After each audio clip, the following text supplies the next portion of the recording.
শুভেচ্ছা। দেশের সংবাদে স্বাগত জানাচ্ছি সুমাইয়া সাজ্জাদ। শুরুতেই সংবাদ শিরোনাম।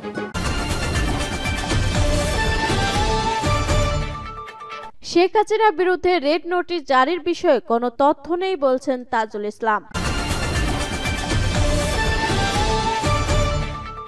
এরপর জানিয়ে দেব, শেখ হাসিনা দেশকে ধ্বংস করে ভারতে পালিয়েছেন বলছেন ইকবাল হাসান মাহমুদ টুকু। আরও জানিয়ে দেব, জাতীয় স্বার্থে আমরা সবাই ঐক্যবদ্ধ বলছেন সিলেটের জামায়াতে আমির ডাক্তার শফিকুর রহমান। এদিকে গণমাধ্যমে ন্যূনতম বেতন কাঠামো চালু করা উচিত বলছেন প্রেস সচিব শফিকুল আলম।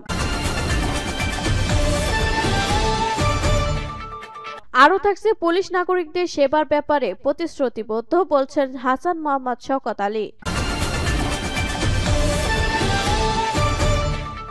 এবং সর্বশেষ জানিয়ে দেব, শাহবাগে সড়ক অবরোধ করেছেন চিকিৎসকরা। শিরোনাম শুনলেন, এখন বিস্তারিত। তবে তার আগে ভিডিওটিতে একটি লাইক কমেন্ট শেয়ার করে সবাইকে দেখার সুযোগ করে দিতে বিশেষ অনুরোধ রইল।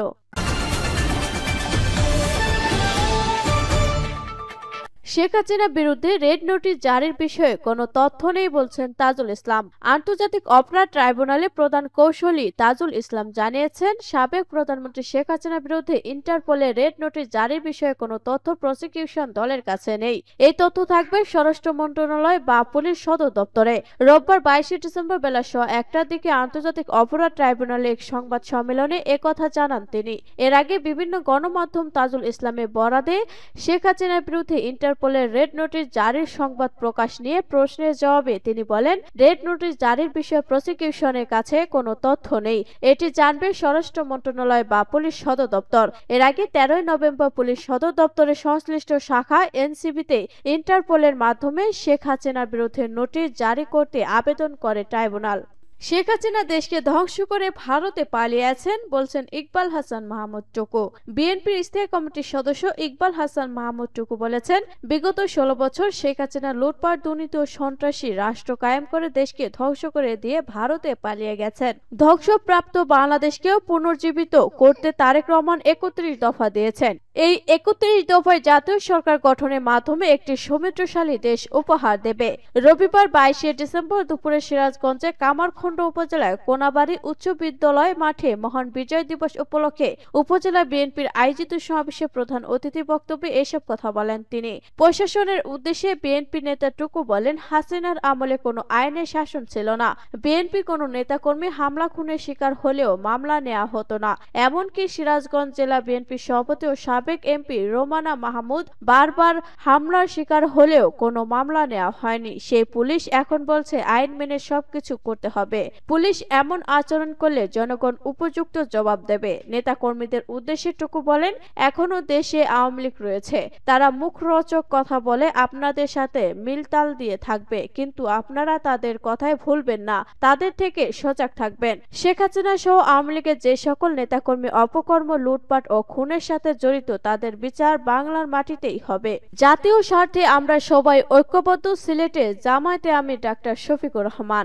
জাতীয় স্বার্থে আমরা সবাই ঐক্যবদ্ধ বলে মন্তব্য করেছেন বাংলাদেশ জামায়াতে ইসলামী আমির ডাক্তার শফিকুর রহমান। তিনি বলেন, আমরা সাফ বলেছি, আমরা মেজরিটি মাইনরিটি মানি না। এদেশে যারা নাগরিক তারা সবাই সমমর্যাদাবান গর্বিত নাগরিক। ছোট একটা দেশ, এত বড় কিসের আবার? জাতীয় স্বার্থে আমরা সবাই এক, কারণ দেশ বাঁচলে আমিও বাঁচবো, সবাই বাঁচবে। অশান্তি হলে সবাইকে তা ভোগ করতে হবে। আমরা একটা শান্তিপূর্ণ মানবিক বাংলাদেশ গড়তে চাই। জামায়াতে আমির বলেন, জামায়াত একমাত্র সংগঠন যারা নিজেদের সদস্যদের মাসিক চাঁদায় চলে। আমরা সব সম্প্রদায়ের মানুষ জাতীয় স্বার্থে এক হয়ে কাজ করব, শান্তির বাংলাদেশ গড়ব।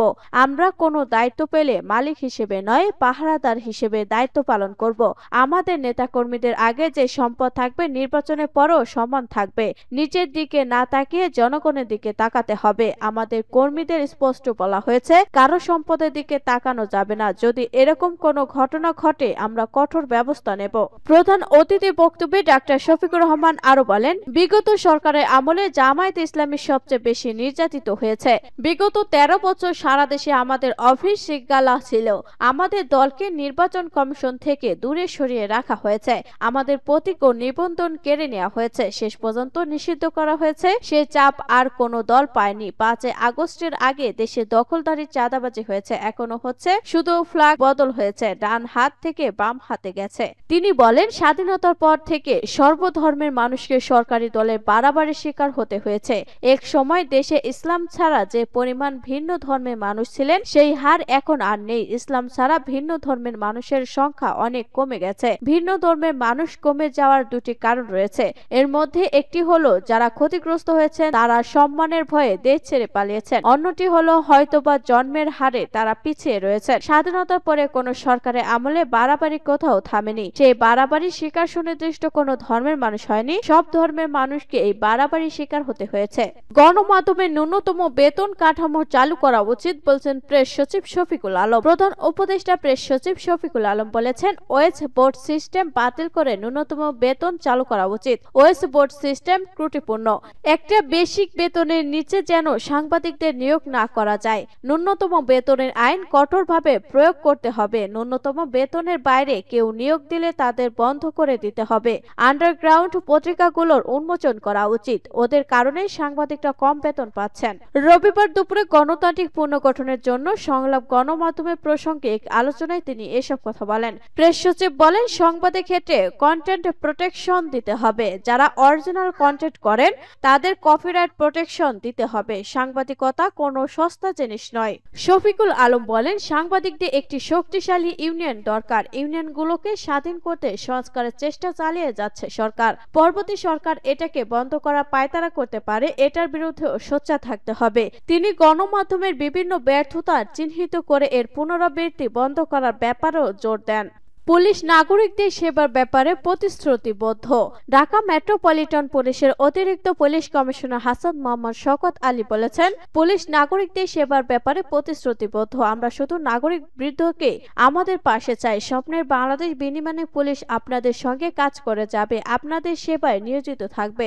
রবিবার সকালে কাফরুল থানা এলাকায় 4 নম্বর ওয়ার্ড কমিউনিটি সেন্টারে পুলিশ, ছাত্র জনতা ও সম্মানিত নাগরিক বৃন্দের সমন্বয়ে আয়োজিত এক মতবিনিময় সভায় প্রধান অতিথি বক্তব্যে এসব কথা বলেন তিনি।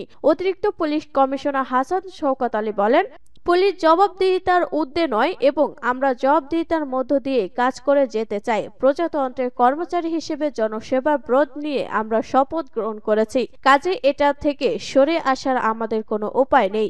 একই সঙ্গে পেশাদারিত্বের বাইরে গিয়ে কাজ করার কোনো সুযোগ আমাদের নেই। বর্তমানে নাগরিকদের সংখ্যার অনুপাতে পুলিশের সংখ্যা বেশ কম, তবুও এর মধ্য থেকে আমাদের কাজ করে যেতে হবে। আইন শৃঙ্খলা নিয়ন্ত্রণের ক্ষেত্রে পুলিশের একার পক্ষে সবকিছু করা সম্ভব নয়, আপনাদের অংশগ্রহণও প্রয়োজন। তিনি আরো বলেন, আপনাদের সঙ্গে নিয়ে বীর শহীদদের স্বপ্নের বাংলাদেশ গড়ে তুলতে চাই। কামরুল থানা এলাকায় কিছু সমস্যার কথা উঠে এসেছে। এর মধ্যে চাঁদাবাজি, ফুটপাত দখল, মাদক, কিশোর গ্যাং সমস্যা উল্লেখযোগ্য। ফুটপাতের বিষয়টি কিছুটা সংবেদনশীল, এজন্য ঢাকা মেট্রোপলিটন পুলিশ কাজ করে যাচ্ছে। মাদক, ইফটিজিং, কিশোর গ্যাং হলো সামাজিক সমস্যা, তাই এই সমস্যাগুলো প্রতিরোধের জন্য পারিবারিক অনুশাসন চর্চা সবচেয়ে গুরুত্বপূর্ণ। আমরা যদি আমাদের পরিবারকে সচেতন করতে পারি, সমাজকে সচেতন করতে পারি, তাহলে এই সমস্যাগুলো অধিকাংশ দূরীভূত হবে। শাহবাগে সড়ক অবরোধ করেছেন চিকিৎসকরা। ভাতা বৃদ্ধির দাবিতে অনির্দিষ্টকালের জন্য কর্মবিরতির ঘোষণা দিয়েছেন বঙ্গবন্ধু শেখ মুজিব মেডিকেল বিশ্ববিদ্যালয় সহ সব হাসপাতালে বেসরকারি ট্রেনিং চিকিৎসকরা।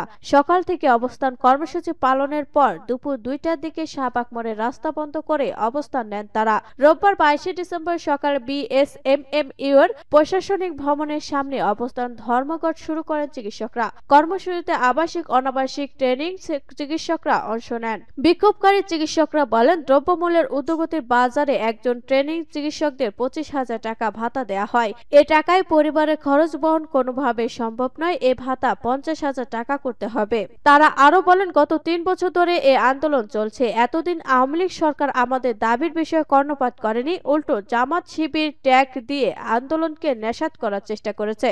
প্রশাসনকে দ্রুত দাবি মেনে নিয়ে প্রজ্ঞাপন জারি করতে হবে। দাবি আদায় না হওয়া পর্যন্ত অবস্থান ধর্মঘট চালিয়ে যাওয়ার ঘোষণাও দেন তারা। এরপর ট্রেনিং চিকিৎসকদের 6 সদস্যের একটি প্রতিনিধি দল এ বিষয়ে আলোচনা করতে সচিবালয়ে যান। সেখানে দাবি আদায় না হলে আবারও নতুন কর্মসূচি ঘোষণা করার কথা জানান তারা।